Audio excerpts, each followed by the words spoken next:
अनुपूरक बजट पर मुझे बोलने का आपने समय दिया, इसलिए मैं आपको धन्यवाद देता हूँ।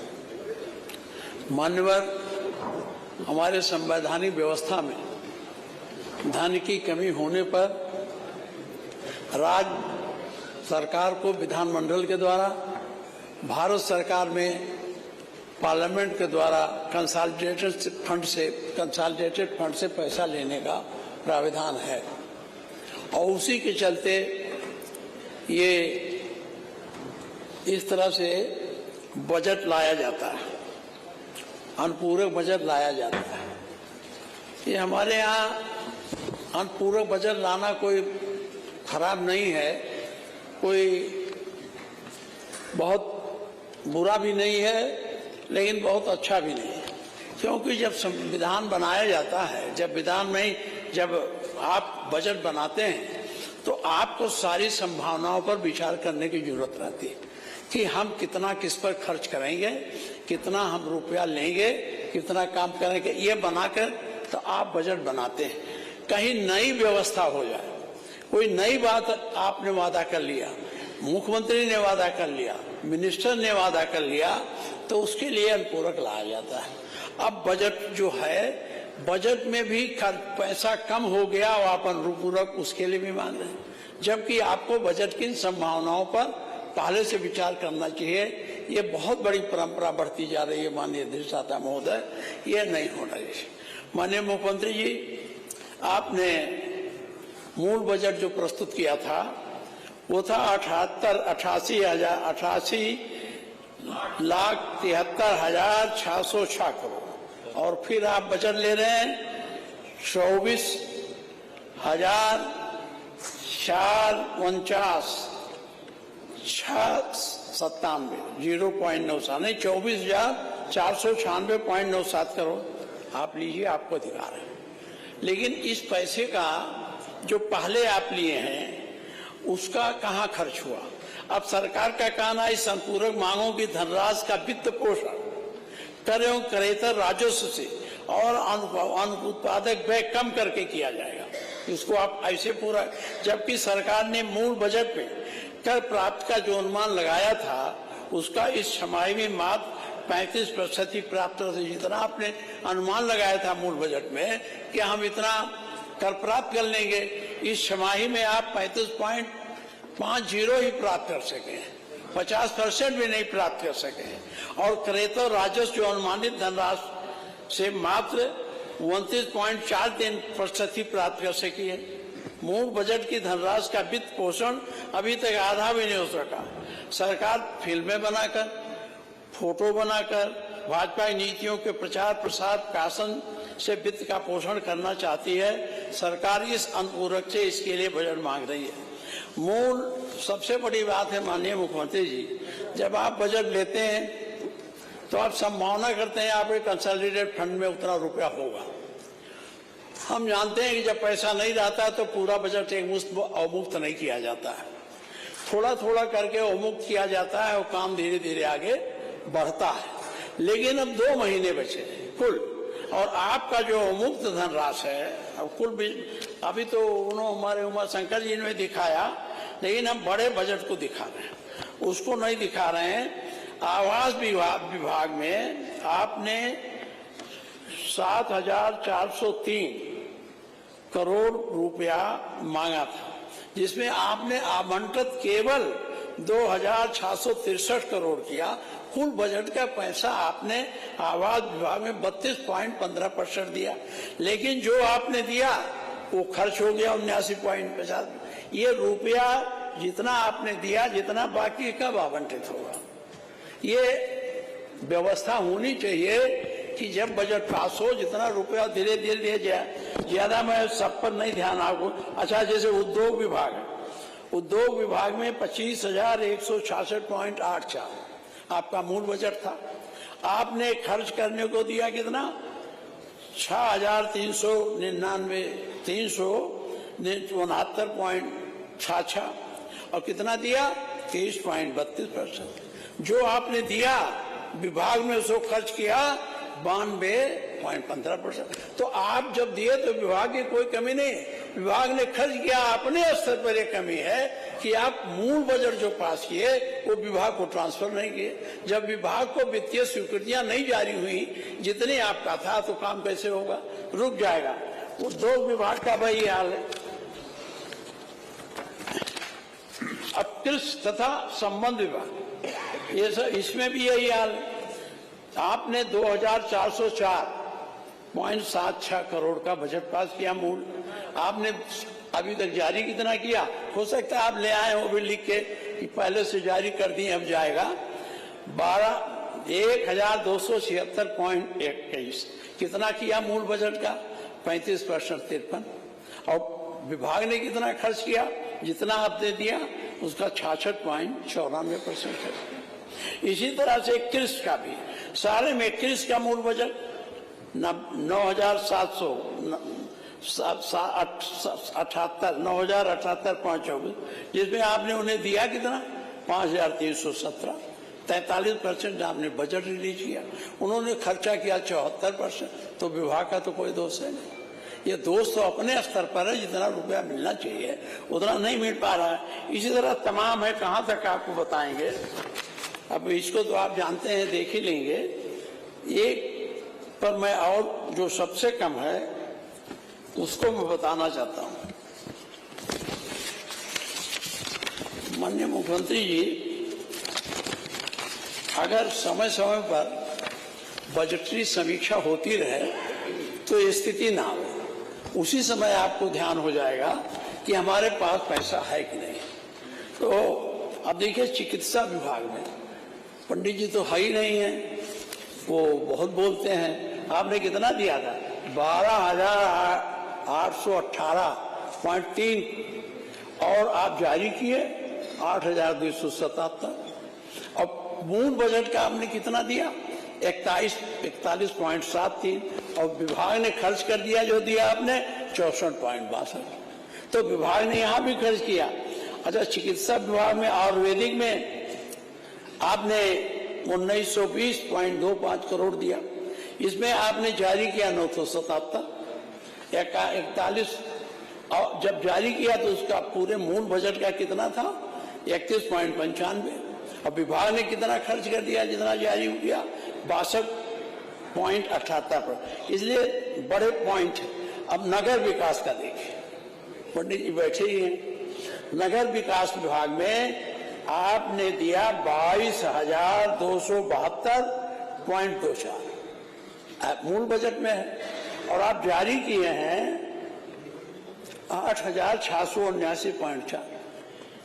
और ये मूल बजट का कोई 22.88% जारी हुआ। अब पंडित जी बता दे पूरा पाए कि नहीं पाए, क्योंकि ये जब फाइनेंशियल आप जारी करेंगे स्वीकृतियां तभी इनको पैसा जाएगा।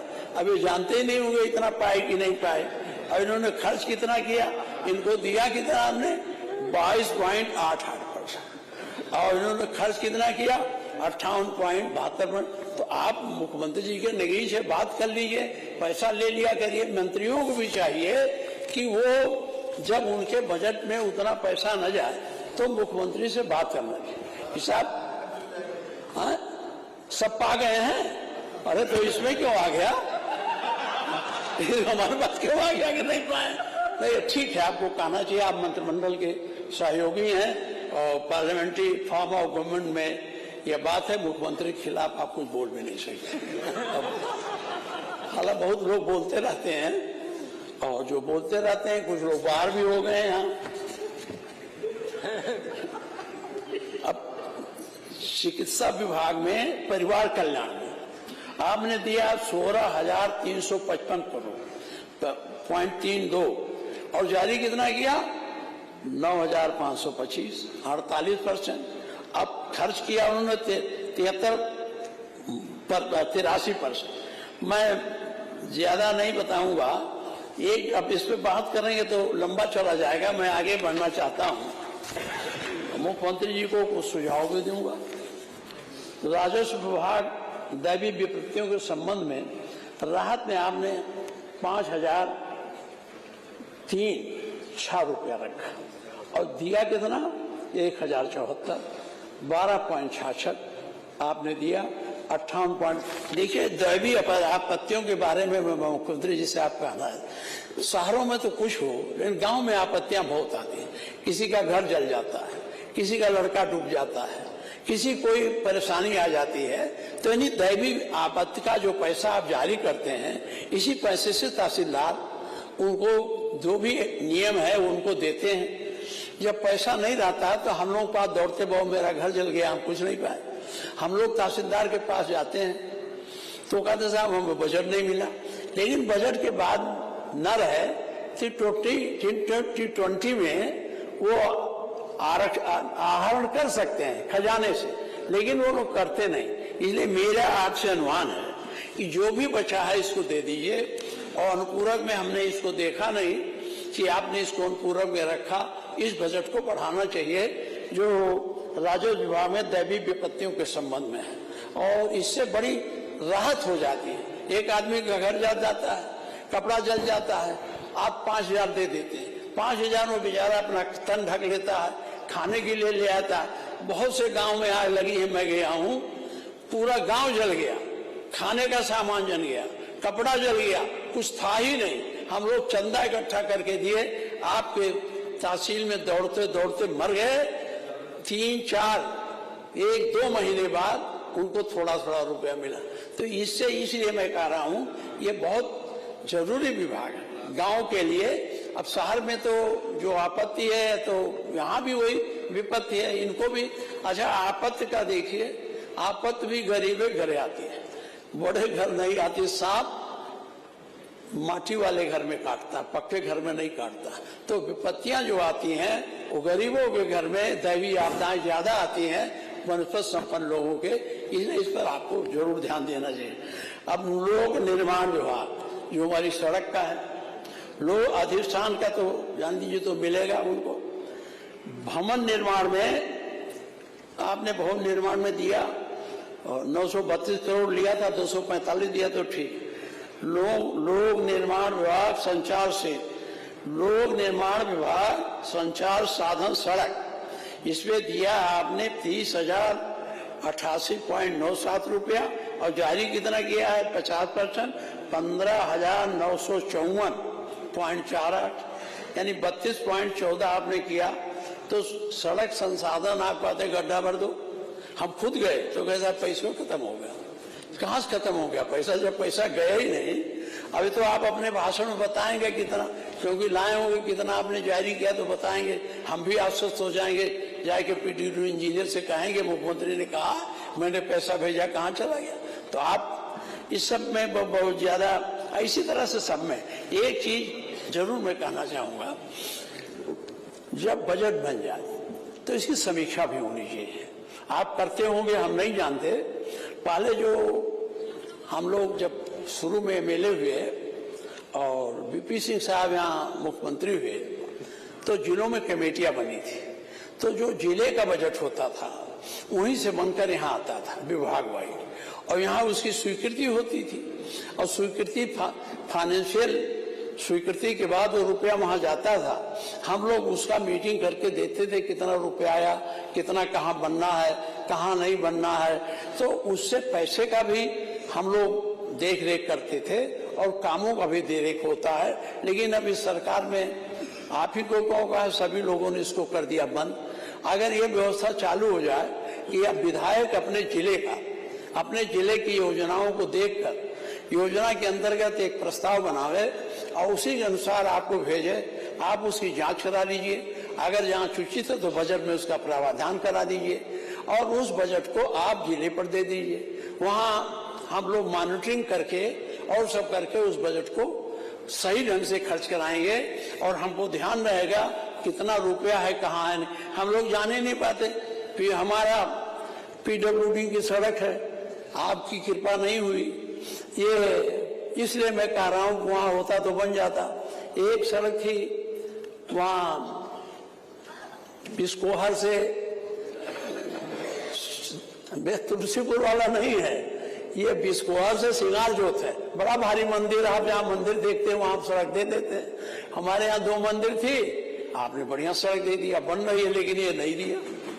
इसके बाद इसका कारण ये 30 करोड़ रुपए का था, और हमने नहीं कहा था, आपके पीडब्ल्यू के विभाग ने सबसे पहले नंबर 1 पर भेजा था, और इसकी एफसी भी हो गई थी। लेकिन जब एफसी होके आप पास गया, मैंने आपसे अनुरोध भी किया था टेपुर बांध, आपने खारिज कर दिया और उसको लिया नहीं। इससे हमारा सिद्धार्थनगर बलरामपुर जुड़ता है, बलरामपुर ने सड़क बना दी है और हम लोग उस सड़क से नहीं जा पाते हैं घूम के। बलरामपुर से जब आप जैतापुर जानते हैं तो जैतापुर से जो घूम के आते हैं तब उससे हम सिंगार जोत आते हैं। तो अगर ये पैसा चला गया होता तो हम लोग यही मांग करते कि भाई ना कुछ करो तो इसी से गड्ढे भर दो। तो इस पर जरा आप ध्यान करें। मैं आपको इसके बाद 2-3 चीजों पर आपका बात ध्यान आकर्षित करना चाहूंगा। बहुत ज्यादा वो बजट है, इस पे बहुत ज्यादा बोलना नहीं चाहता। एक बात और आपसे कहना चाहता हूं, जो हमारी संस्थाएं हैं, संस्थाएं जब कमजोर हो जाएंगी माननीय मुख्यमंत्री जी, तो लोकतंत्र कमजोर हो जाएगा, और जब लोकतंत्र कमजोर हो जाएगा तो ना आप रहेंगे ना हम रहेंगे। आपका तो बड़ा भारी मंदिर है, जाएंगे पूजा करेंगे, 10 लोग आपका पैर छूएंगे, हम लोग तो सड़क पर घूमेंगे। इसलिए इस लोकतंत्र को बचाने के लिए संस्थाओं को बचाइए। अब आप देखिए, आपका उपभोक्ता फोरम है, उपभोक्ता फोरम में जज नहीं है और 15,000 मुकदमे हैं। लोग आते हैं 2-2 महीने के बाद चले जाते हैं।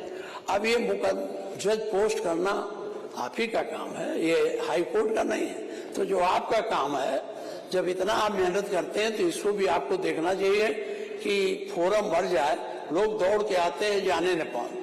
दूसरी बात है कि हमारी बात हुई थी, कानून बना है, कई बार वो कानून बना हमारे सामने बना हो बिगड़ा, आयुक्त का, लोकायुक्त का। और लोकायुक्त कब से, उनका जितना समय पूरा हो गया, लेकिन चूंकि कानून में व्यवस्था कर दी गई, जब तक नया न कोई आवे तब तक वो रहे। अब न करते कोई, हम लोग रोज ढूंढते कोई रिपोर्ट आवे, कोई रिपोर्ट इधर नहीं आ भी नहीं रही है, काम भी नहीं ठीक से हो रहा है। और आपने, ये आपकी जिम्मेदारी है लोकायुक्त नियुक्त करने।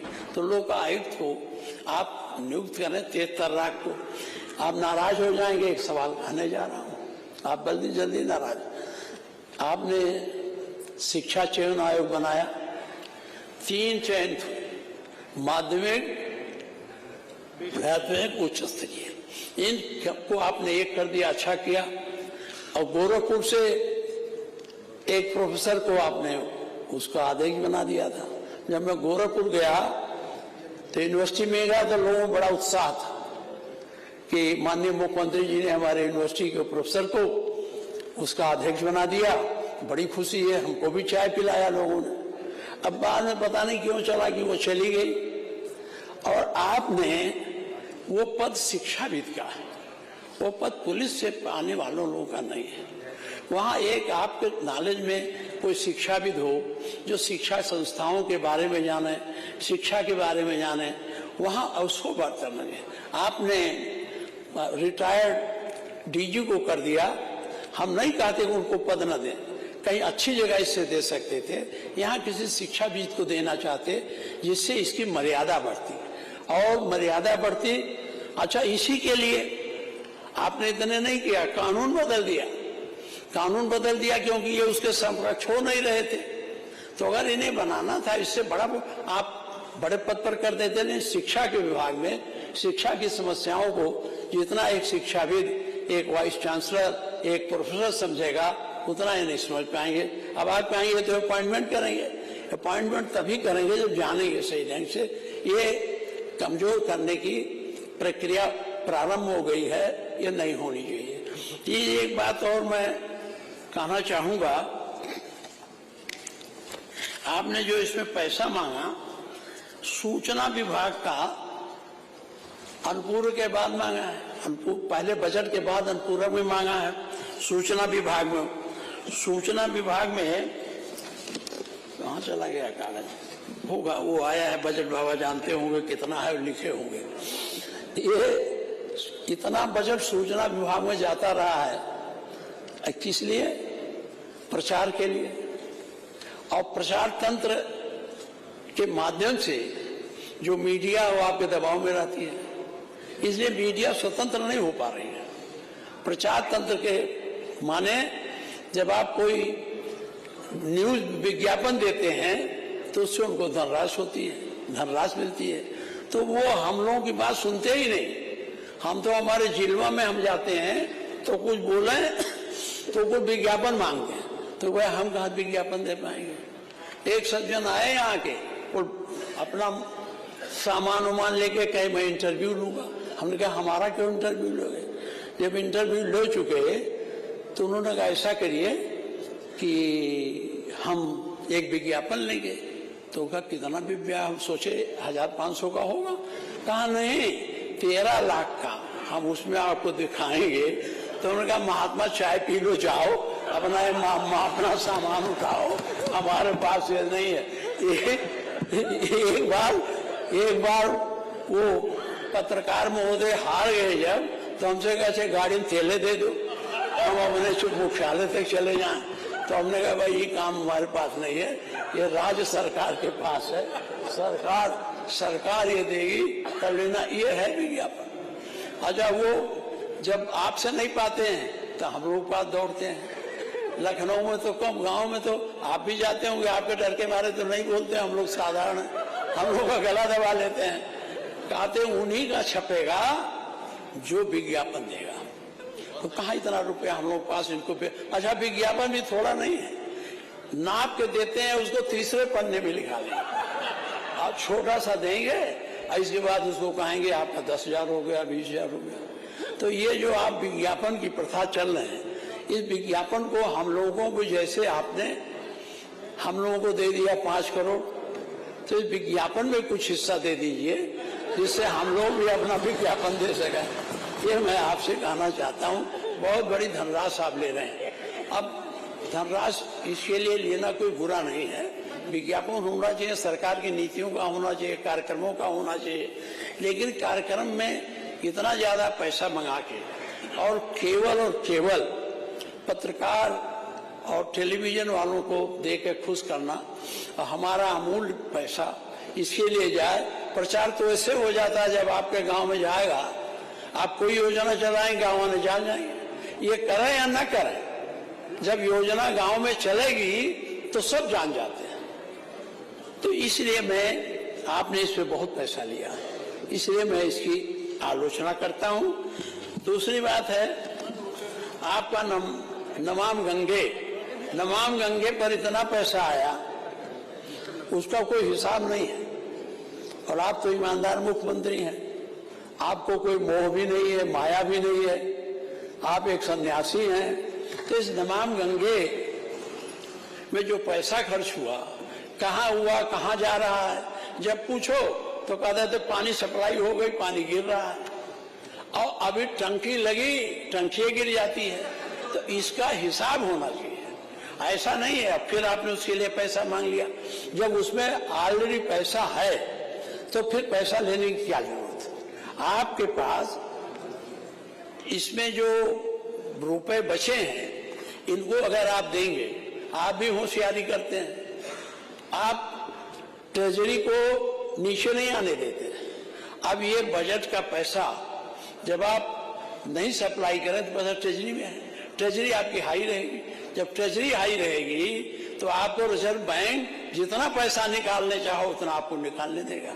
तो ये तो एक तरफ से चालाकी भी है और प्रदेश के पक्ष में इसकी अच्छाई भी है। दूसरी बात मैं कहना चाहूंगा कि ये जो आपने, अब कहां तक सुनावे आपको,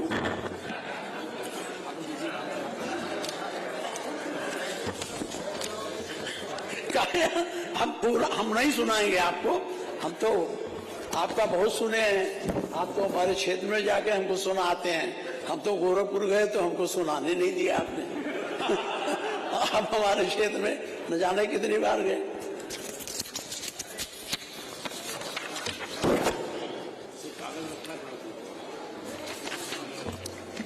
कागज आप लोगों का रखा है, बहुत ज्यादा मैं खुद नहीं करूंगा। ये जो आपका अभियोजन है, आरबीआई ने अभी आरबीआई ने 23 तक का दाखिल किया है। 23 वाला बीत गया, हम आपको सुनावे कौन आगे है कौन पीछे है, उसका कोई मतलब नहीं है। लेकिन इधर भी 23 के बाद भी बड़े अपराधी तो आप ठीक कर लेंगे, कर रहे हैं, लेकिन छोटे वाले कब ठीक होंगे, इनका कोई है।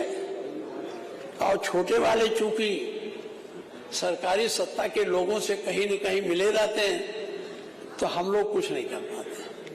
अब देखिए, आप यहां से पता नहीं कैसे चला गया, जो आदमी झगड़ा हो जाए 2 आदमियों में, तो जो पहले पहुंच जाता थाने में, जो एफआईआर दर्ज, व्यवहारिक बात बता रहा हूं मैं, वो नहीं जो व्यवहार में हम झेल रहे हैं।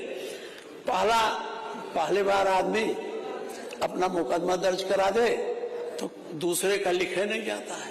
एक आदमी को मार दिया, हाथ टूट गया, और पहले आदमी ने जाके पहले दरोगा के मुकदमा लिखा दिया। मैंने कहा इसको लिखो, कहा नहीं ये नहीं लिखा जाएगा। तो हमने कहा अच्छा इसका डॉक्टरी करा दो। अब बाबा मुख्यमंत्री जी सुन लीजिए, वो डॉक्टरी नहीं कराता। अस्पतालों में है कि जब तक थानेदार या थाने से रिपोर्ट नहीं लाओगे तब तक मेडिकल नहीं होता, और जब तक मेडिकल नहीं होता है तब तक 156(3) में हम उसके इसको रजिस्टर नहीं करा सकते। तो इस प्रक्रिया को तो रोकिया। मैं ये व्यवहारिक बात कह रहा हूँ, पूछ लीजिए अपने यहाँ है कि नहीं।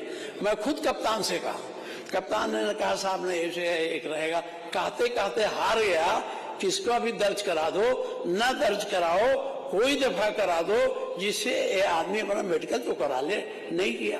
तो ये प्रक्रिया जो आपके यहाँ है, इससे गांव का गरीब ज्यादा परेशान है। गांव को गरीब को मारते भी हैं, मोटे लोग थाने में पैरवी कर लेते हैं, तो गरीब इससे ज्यादा परेशान है। एक चीज आपसे मैं कहना चाहूंगा, भ्रष्टाचार, बड़े भ्रष्टाचारी को तो आप ईडी पकड़ती है, सब पकड़ती है, लेकिन उस भ्रष्टाचार से साधारण जनता नहीं परेशान है। बड़े पैमाने पर भ्रष्टाचार छोटे स्तर पर होता है, जिससे जनता परेशान होती है। और उस भ्रष्टाचार का केंद्र आपके तहसील है, ब्लॉक है, थाना है, जहां गांव का आदमी या कहीं का आदमी इससे ज्यादा परेशान रहता। वो सीधे पूरी कौन पिला लिया, कितना लूट लिया, इससे उससे मतलब नहीं। उससे मतलब है उसकी जो समस्या है थाने में, तहसील में, डिमार्केशन की 3 साल से दौड़ा जल्दी होना चाहिए, और वो रुपया लेकर भी नहीं करते हैं। इसलिए आग्रह है कि इस सब का एक बार आप करिए। आप, हमारी सरकार थी, हमने वो हमारे शिवपाल जी के नेतृत्व में एक्ट बना था, उस एक्ट में हमने कर दिया कि 3, आप हंस रहे हैं, वो 3 जो है हर जिले में एक एडीएम न्यायिक होगा, एक एडीएम फाइनेंस होगा, तहसील में एक तहसीलदार न्यायिक होगा, एक तहसीलदार एडमिनिस्ट्रेटिव होगा। अब वो संख्या तो पहुंची नहीं, हम लोग चले गए, आप संख्या बढ़ाए नहीं, अब वो नहीं है, तो उसके नाते बड़ी परेशानी हो रही है। न्यायालय में इस समय तो खैर एसआईआर चल रहा है, इस बारे में हम नहीं कुछ कह पाए, सब उसी में लगे हैं, लेकिन बहुत दिक्कत होती है। तो आप यहाँ जो है अगर नहीं करेंगे तो ये भ्रष्टाचार के केंद्र है। ये एक एक मुकदमा 4 साल दौड़ाते हैं। दिमाग के आप धरातल के हैं, कोई अलग तो है नहीं, आप भी गांव में जाते हैं, आप भी वोट मांगने जाते हैं, परेशानियां रहती हैं। जिन परेशानियों पर सरकार में बैठकर आपको ध्यान देना चाहिए और इसको दूर करने की कोशिश करनी चाहिए। अब भ्रष्टाचार का आलम यह है कि हमारे यहाँ आप जानते हैं धान पकड़ा गया, धान का घोटाला हुआ था, आपको जानकारी है। कुल खोजते खोजते जो सीओ जांच कर रहे थे उन पर बड़ी जब दबाव पड़ा, ये फर्जी मुकदमा है, और बड़े लोगों ने, नेताओं ने उनको कहा कि ये नेता विरोधी दल के दबाव में लिखा गया है, इसको खत्म किया जाए। लेकिन जब जांच हुई तो 16 करोड़ का पकड़ा गया